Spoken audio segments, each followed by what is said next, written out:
Afterward, each of them drew illustrations of their incredible recollections. These are their actual paintings and drawings. All four said they were taken aboard the craft. The aliens forced them to strip naked and seemed to be conducting medical examinations. The aliens apparently took samples of the men's skin and body fluids, their blood, urine, and semen. What follows are excerpts from the original hypnosis sessions recorded in 1988.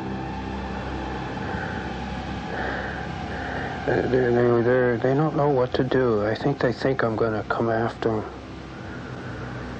I feel like I want to. I feel like I want to. The first one that comes near me, I'm going to throttle them. That's what I want to do, is throttle them. I don't like these things. I don't care where they come from. They shouldn't be doing this to people. Jim's brother Jack found the faces terrifying. They're right there.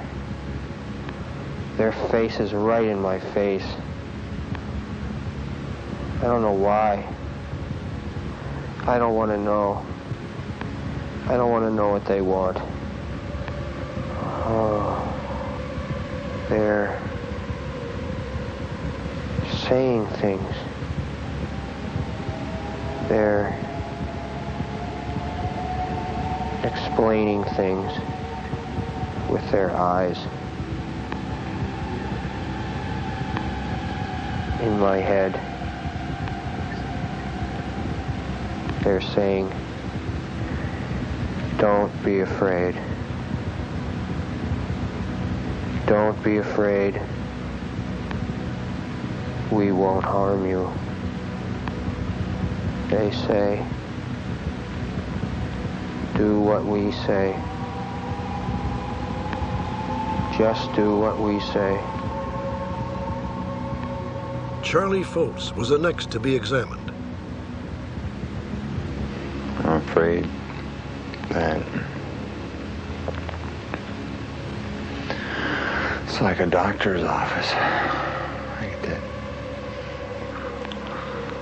It's cold like a doctor's office is cold.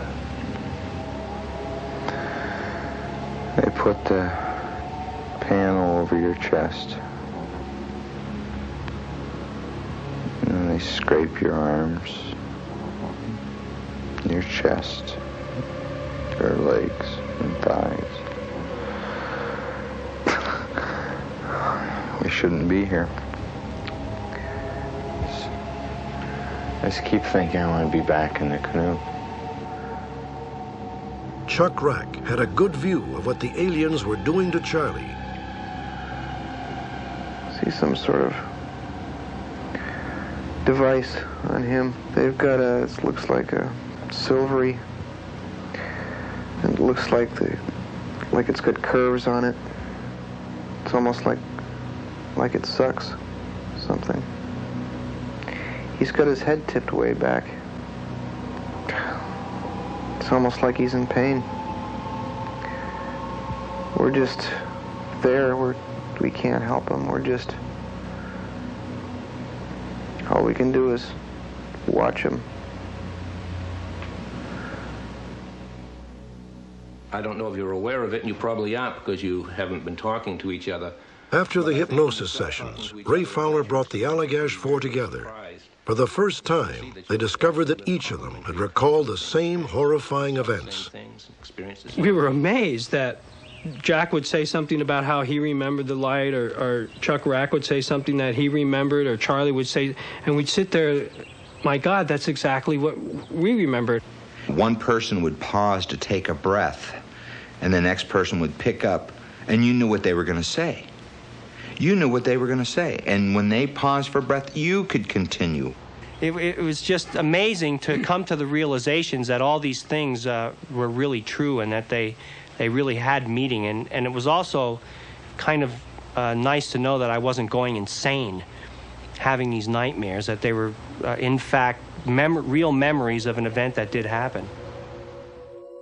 Ultimately, each of the Allagash Four took polygraph tests and passed easily. It is clear that they believe their memories are real.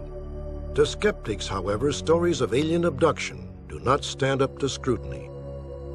Some suggest that images from the popular culture, like these scenes from the 1953 science fiction movie Invaders from Mars, may be the inspiration for memories of alien abduction. Some of the stories that you hear about abductions are right out of the films. I mean, almost verbatim. Dr. William Cohn is a clinical psychologist who specializes in the study of repressed memory and hypnotic therapy. It's media-driven. It's cyclical. You get some good cases on TV. People hear about them. They think they may have had the same thing happen. It sort of feeds upon itself. Elements from the media. Dr. John Mack is a Harvard psychiatrist who has done extensive work with abductees. Usually these are people who have no interest in abductions, have not read about it, are even unfamiliar with the nature of the beings, and are shocked and astounded when they hear someone else has had these experiences as well, or that there is material in the media about it. My experience of what's going on is the investigators have a very clear-cut agenda about what they're looking for. So if you get somebody that's doing UFO abduction research, this is a person that generally has already decided that UFO abductions are real, that thousands of people are having them. They have a symptom list, and if you come in the door with those symptoms, then you must have been abducted. It really doesn't work like that. The person comes because they've heard that I'm open to listen to something which other therapists or other mental health professionals have not been able to listen to. They're highly doubtful. They don't want this to be true. This is not a club anyone wants to belong to.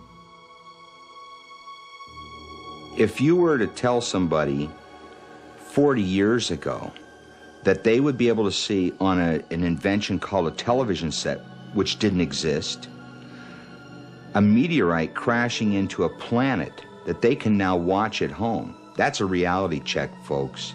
And yet, 40 years ago, that's science fiction. This happened. If you believe it, that's all right. If you don't believe it, I don't care. I don't care, because it did. When the Greek philosopher Aristotle first suggested that the world was round, skeptics dismissed it as fantasy. When Copernicus theorized that the sun, not the earth, was the center of our solar system, many considered it heresy. When Jules Verne wrote that a human being would someday travel to the moon, science rejected it as pure fiction. Perhaps the day will come when our beliefs about the existence of UFOs and alien encounters will undergo a similar transformation. We have these two camps, the scientists searching for life among the stars, and the UFO believers thinking that they've already landed. I think in both cases we share the dream. The dream is that we're not alone in the universe, that we have, if not brothers and sisters, perhaps cousins out among the stars.